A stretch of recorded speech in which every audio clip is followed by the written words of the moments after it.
One second. Okay, fine. So let's Yeah, or a component like both will. both. Yep. Okay. Yeah.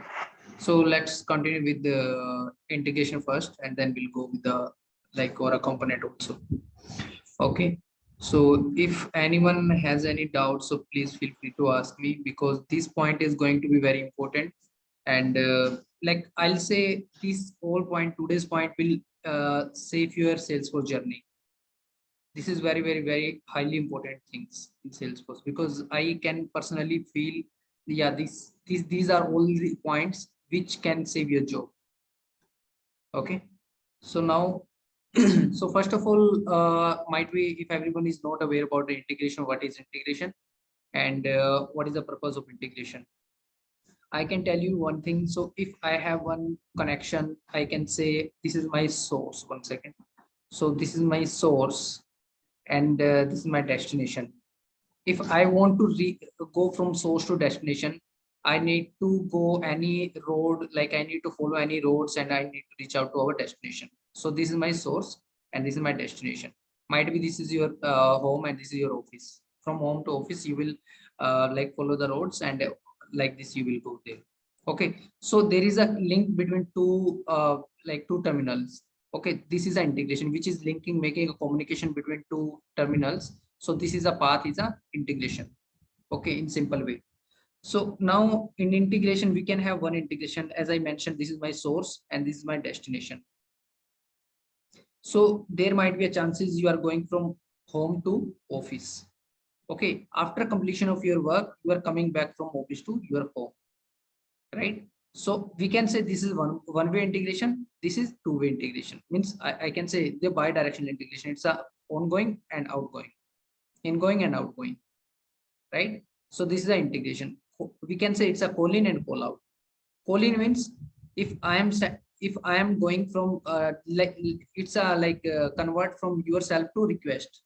So now forget about yourself, about office. You can say this is my one technology, this is my another technology, and this is a request is going, coming and going. So if request, let's take example, this is Salesforce and this is Oracle system. So from Salesforce to Oracle, we are sending the data. There might be a chance that we need to send the data from Salesforce to Oracle. If you are sending the data, so it means we are making a call out from Salesforce. We are sending out of Salesforce to the Oracle. Now say it is a call out. If you are sending the data to outside from say outside the Salesforce, it's a call out. But if we are getting the data from third party to Salesforce, means we are inning the data. Data is entering in Salesforce. Entering means in. So it is call in. If we are getting the data, it means call in. If we are sending the data, it is call out. Similarly for Oracle. Now in Salesforce developer, we will say like this. Oracle is also saying Salesforce is doing call out and Oracle is doing call in, because call in is getting the data like produced from the Salesforce end. Now Salesforce is getting the data produced from Oracle system. Oracle is doing the call in. I hope these points are clear to everyone, right? So now this is an integration. So there are multiple ways where we can integrate Salesforce with third party, and what are the required things which we need before doing the integration, and which all are things important to like connect with two third parties. Okay, what are the required parameters? One second.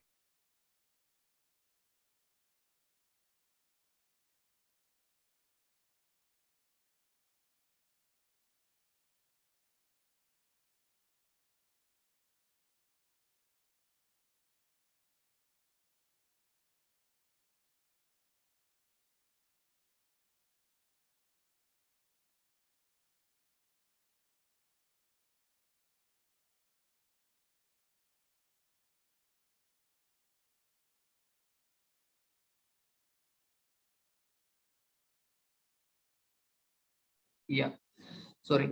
So here like we have few things where we need to connect with third party. We as we mentioned, it's a call in and we have call out. One second.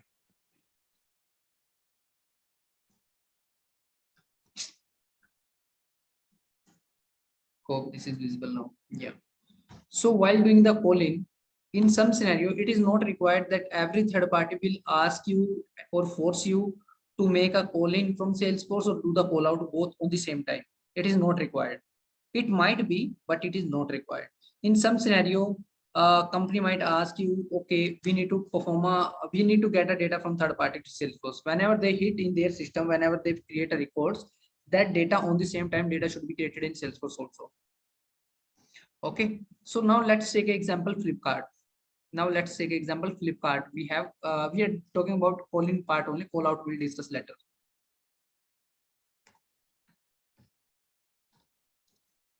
Okay, so we have a Flipkart. So let's go to Flipkart now.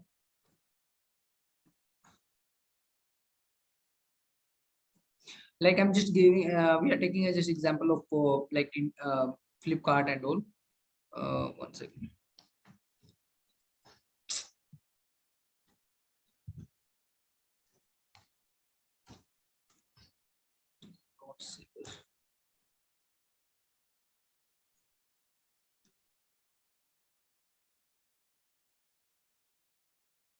Okay, now let's take example anything, not an issue. So if I'm filling any of the information, if I want to purchase any of the product from the Flipkart side, after that I want to get the data. If some of the customer, let's take example, this is my third party. Instead of Oracle, this is my third party. Flipkart is my third party. Whenever we are entering the information, we are selecting the product. That product should automatically come to Salesforce on the same time. So that is our requirement. Whenever third party is placing the order, like I'm pretty sure that you also might be visited this kind of e-commerce platform. If you don't know about Flipkart, or like you did never visited the Flipkart, if you have any other e-commerce website platform, then you can consider that example. I'm just taking a third party example.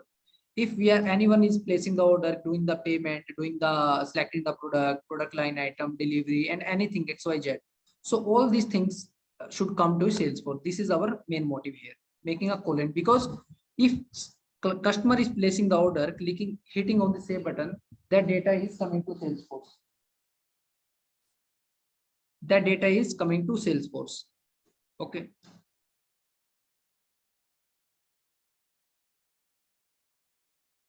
So we can say Flipkart is doing the call out and we are getting the call in. Okay. So now, first of all, we need to take care about the object. If they have, let's take example, they have company info. I'm just taking example. Here we have account in Salesforce. Okay. So in Flipkart, we might have, like, let's say product or client, like I can say customer. Customer, we might have custom object of customer as per the requirement, or we have like contact object in the Salesforce. Okay, we have product in Flipkart, we have also product in Flipkart Salesforce. So let's take example, these three object we have in Salesforce also. Definitely, if we are having a different form of Flipkart, definitely we should have a different database in Salesforce also, because we need to perform, finally we need to perform the like we need to do the mapping between the objects. Definitely, if they are filling the information of company info, we are storing the information account. If you are performing the call out, like filling this form customer, we are getting the data in contact. So similarly, these are the object mapping, and on the same way, so we have a field mapping also. So in terms of field mapping, so what will happen? So whenever, let's take example company info only, let's take example account. So what we will ask them before making a call out, let's take example new requirement came in the company, and everyone is like your manager is requesting you to start the work on these integrations things, and they are saying we are getting a data from Flipkart to Salesforce. They are just saying simply this way.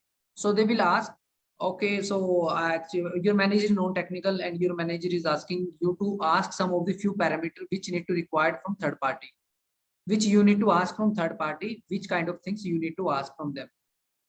Okay, so for that, definitely object we can understand, but there is a field. Let's take example, they have 500 fields they have in their system, and we have 200 fields in Salesforce. Definitely it is not going to work.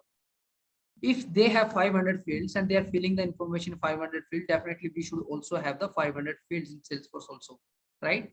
Because object mapping is fine, but field mapping is also should be there. If they are sending that data, let's say first name, last name, middle name, phone number, father name, your any email address or any XYZ fields, whatever you have. Okay, so if name is there, might be we have first name. If they, it might be they have a like primary name, we have a first name. They have a secondary name, we have a last name, something like this. And it might be they have a mobile number, we have a phone number. They have a email address, we have mail address. Might be like field name might be different, but mapping we can do as per our need, as per our understanding. Mapping in everything is in our head.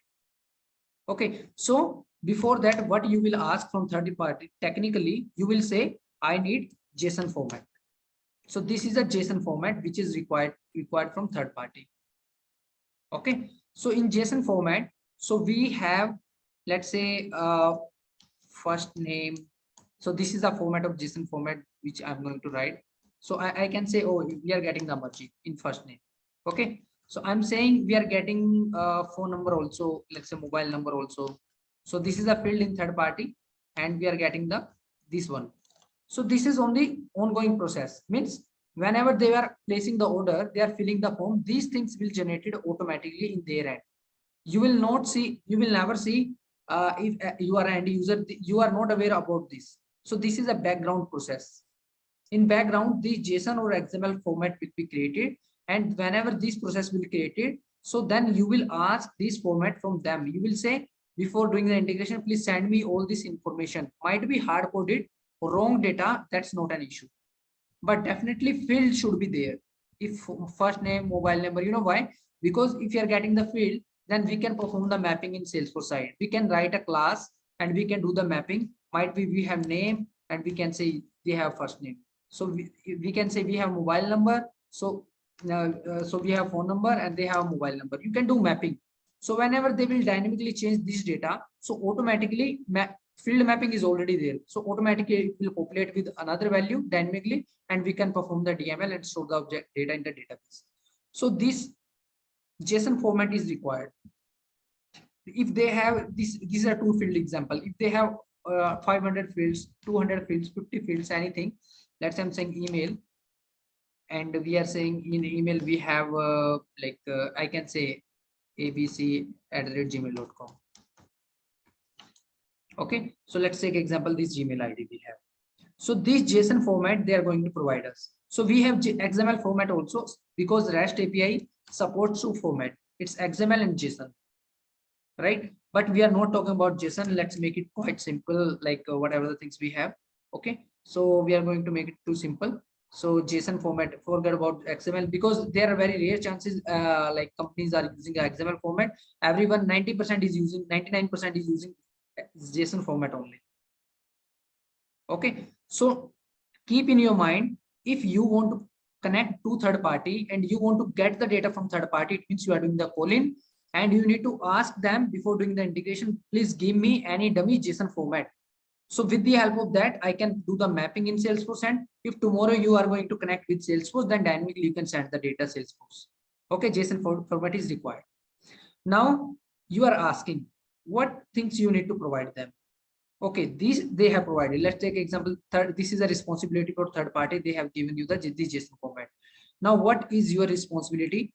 Which all things you need to provide them? Okay, so now come to Salesforce end. This is Salesforce. Like these are Salesforce things I can say. Okay, and these are Flipkart things I will say. Which Flipkart is going to provide to Salesforce? I can say. Okay, so now what all things we need to do? First step one, we need to create integration profile and user. You know why? Because if we need to give this profile access to third party, if they are sending the data and we are not, integration profile is nothing, it's a simple profile. We are just giving the name integration profile, or anything, any other profile you can give with your understanding name. I'm saying integration profile and user. So you will give, let's say we have three objects, we are discussing about three objects, then you will provide the access from profile level for the three object only. You will not provide the access for all the object. You know why? Because security reason. Security reason, because they need to create a data in these three objects. If you will give all the object access, definitely they can access or they can hit to any other object, or there might be some issue, right? So make sure you are giving access to the third party. If today you are doing a call in and tomorrow you are doing the call out, so might be mistakenly if you are doing some other object also, or something will happen in between that, so that will be the security issue. So make sure you, whatever the profile you will give, provide the access of that object where you guys are playing with that, like whatever the object we have. Okay, account, contact, or product, whatever. So now step 2. Okay, step 2, you have to create connected app. Connected app, inside the connected app there is a one auth setting. If you will go to connected app, there is a auth setting. In the auth setting, what we need to do, whatever the integration username and password we have, so you need to keep enter all this information in this ID and password. ID and password you need to enter in the auth setting. In a full access, sorry, there is a auth setting, there is a multi-select pick list. You need to give, you will be able to see the profile name which you have been created. You need to add in the multi-select pick list and save it. Finally, you will get two things, one consumer key and consumer secret. It will always return consumer key and consumer secret. Okay, so now let's go to step 3. It's quite simple. It might be difficult for you to understand what is consumer key, consumer secret. It's a random generated keyword. So let me just show you also. I definitely will have all these things. So I can show you how to create connected app and all. But definitely you should have a theoretical knowledge for that first. Before you should have a create an image in your mind, so all the how the things works. Okay, don't go to connected app. There is two things. Connected app, if you will go to connected app directly, you will never be able to create a new connected app. There is not new button, right? So if you want to create a connected app, then you will go to apps. So there is a connected app. You can click a create a connected app from here. So if you will click on this, I'm just giving you giving any other dummy things here. So definitely it's not going to work, but I'm just giving. So there is a auth setting. There is auth setting. Yeah, there is a enable auth setting. Enable auth setting, you will give this information like whatever any URL you can give regarding Salesforce, because whenever third party will authorize, validate, oh, this is the third party where I need to connect. So that thing they will first read this thing, and if they will read, then only they will connect with this org only. Okay, whatever the profile you have created, all this profile will be visible in this multi-select pick list. But if you will give full access, it means complete full access you have been provided to them. Finally, you will hit on the save button. In 1 or 2 minutes, it will reflect, or it will be able to see it is saying up to 10 minutes.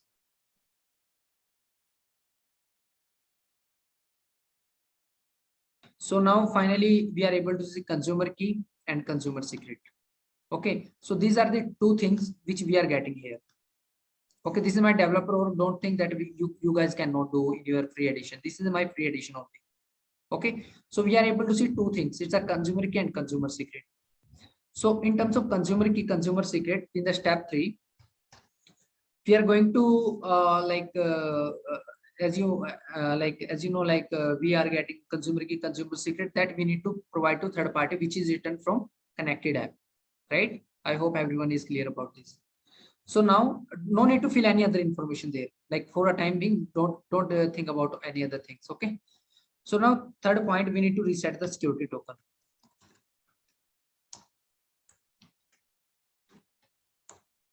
How to reset? So you will go to setting and just reset the security token. Go to personal. So there is an option reset my security token. Whenever you will reset the security token, you will get one email on your registered email ID, and accordingly you will be able to see your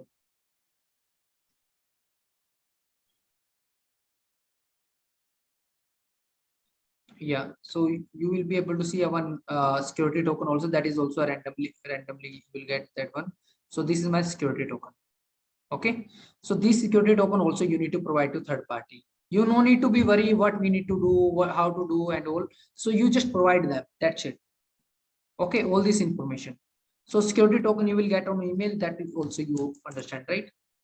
Just you need to click on one button and automatically this security token will be generated. So finally, this is my last point for integration, like performing a call inside. We are talking about calling only. So then you need to create like one Apex class, that is REST resource. There is an annotations REST resource class. We can say it's a URL mapping. And in this one you have to provide a keyword there. So any XYZ, if I'm giving any let's say create data. So now this is your endpoint URL. This is giving your endpoint URL. Okay. So now you got endpoint URL, you are giving this keyword to them. So if you have a Apex class, and in Apex class, in the top of the class, you know, everyone is about everyone is about aware like about the test classes and all. In a test class, and the top of the class, we write @is test. So just replace that one and write test resource. These things you need to write. Okay, URL mapping and all. So whenever you are writing this thing, it means class you are ready for integration whenever they are providing you the data, whenever they are hitting the Salesforce, whenever they are creating a records. On the same time, data will reflect in your Salesforce and data will automatically create in the Salesforce. How it will create? So we have few methods. This is inside the Apex class I'm telling you. We have HTTP post. We have HTTP get. We have HTTP put. We have HTTP post, sorry, patch, and we have HTTP delete. So what does it mean? What does it mean? So if you are having a post, it means third party is trying to create a data in this Salesforce. If they want to create, we need to write this method before creation of any static method. Make sure it should be global namespace. Access modifier should be global. Access modifier means, you know, like if I'm writing public class and class name, whatever. So this should not be a public, this should be global, because you are playing with out of the Salesforce, right? It should be global. And method should always be, access modifier should be global only. So if you are writing HTTP post and third party is trying to hit to your Salesforce, if you have created with the post method, it means you are automatically, this thing will be created, request will be created automatically, because they are also sending the data with post request. And you also should have a, for catching the data, you should also should have the post request. If post means creating the record, if get means reading the record, I can say viewing the record, retrieving the records, and put means it's upserting the record. Upsert, everyone is aware, upserting means whenever a create or update is happen on the same time. If record is not existing created there, then that request will be created the record. Otherwise, if record is already existing, then it will update the records. Okay, patch means update the record only. So these all are the DML. Everyone is aware about the CRUD operation and all. So delete means delete the records, delete request and all. Okay, so these are the things you need to create. Parallelly, you need to create a how to do mapping. I didn't tell you this thing, right? How to do the mapping. I just simply said like it's a mapping. So you need to create a wrapper class there. Might be these are the little big terms for you guys, but it's required, and it's very simple things. If you will go through my video, this video again, and if you have any other doubt, please feel free to reach out to me. But I will say I have few more videos on the wrapper class or integration side of the YouTube. So if you wanna see that video also, that would might be helpful for you. But I will say these are the very important things for saving your job. Okay, so wrapper class, it's a kind of inner class. inside the in the inner class, you need to create variable. Let's say they are sending name, first name. So you need to create a one variable. Let's say I have a global class. This is my wrapper class. It's a like a simple class only. I can say any class name we can give, but I'm in my example I'm giving wrapper class name, and we can have, let's say, public string first name. Okay, so now we have mobile number. I will say public string mobile number. Okay, so I'm saying again. So similarly, if you have 500 fields, you need to create 500 variables. After that, whenever data will come here, you need to deserialize the data and deserialize the data, and accordingly you need to just map, like initialize the object on the object level. Let's say I'm storing on the account level, acc equal to new account, acc dot name equal to let's say I have a wrapper class name. So we are getting wrapping the data. Wrapping means we are storing the data first in the wrapper class and then getting the data from wrapper class to outside the wrapper class. I'm saying wrapper class wrap equal to let's say I'm saying whatever the data we have.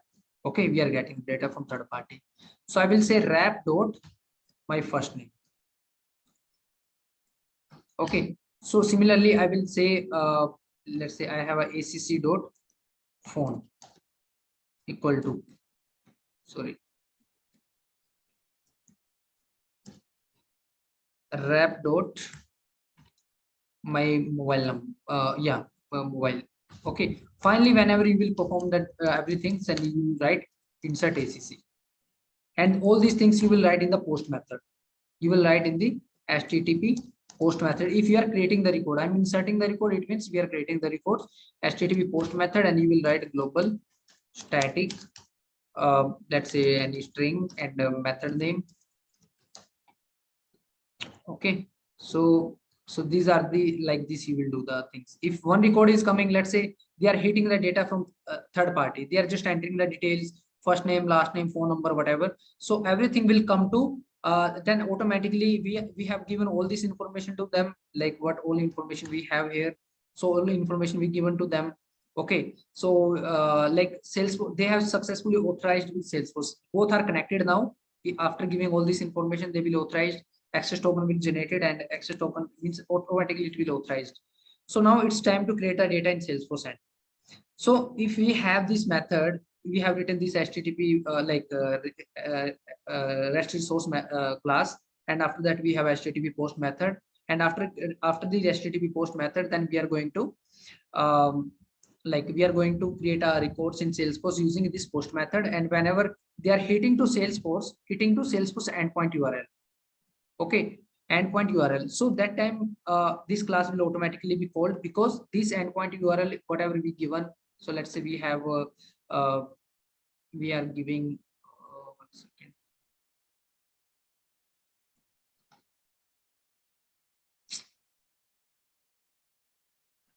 Yep. So let's say we are giving this URL.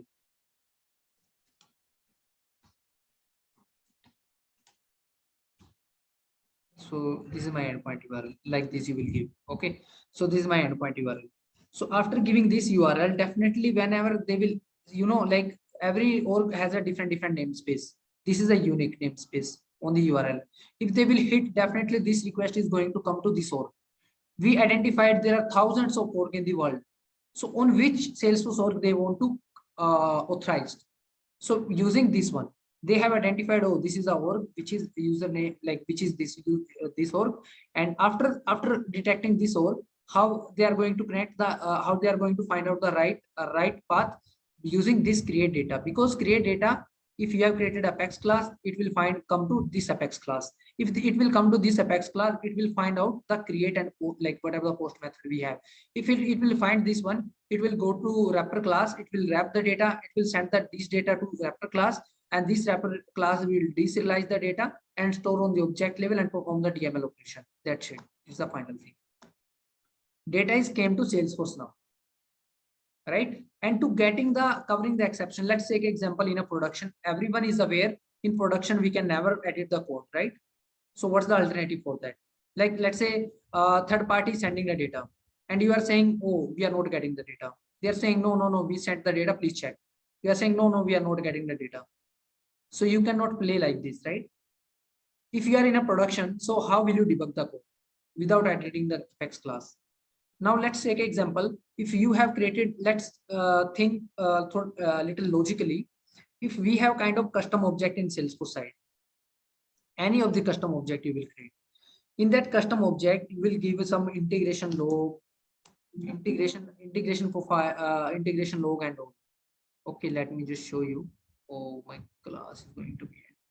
Yeah, so if you have created some integration log, exception log object, what will happen whenever any of the failure will come, that thing will go to integration log object, right? Let's say I have integration transaction in my project. So I have created this one. So let's say the third party is hitting the Salesforce. Okay, this is my endpoint URL, what they want to create. These are the JSON format I'm storing. In production, I will never go to code level. I will always see, oh, this new transaction, new record has been created or not. If there is some failure, new record will created. I will say, if there is success or failure, I will see, oh, this is record has been created. I will open this record and I will say, oh, this is a success. Oh, it is showing success. Let me just see that JSON is also okay. Everything is okay. Then why it is failing? Then you will say to third party, no, it's not an issue from our end. Please check from your end. I'm pretty sure you will just give the screenshot of this to them. You know, like if you are not creating this object, so definitely it's going to be a problem because you cannot track the things in production also, right? So 1 minute is left only. So please join the same link again, and we'll keep continuing this class. Okay. So so these are the few things which is quite necessary to understand the integration things from the toward the calling and call out side. Yeah, I will say it's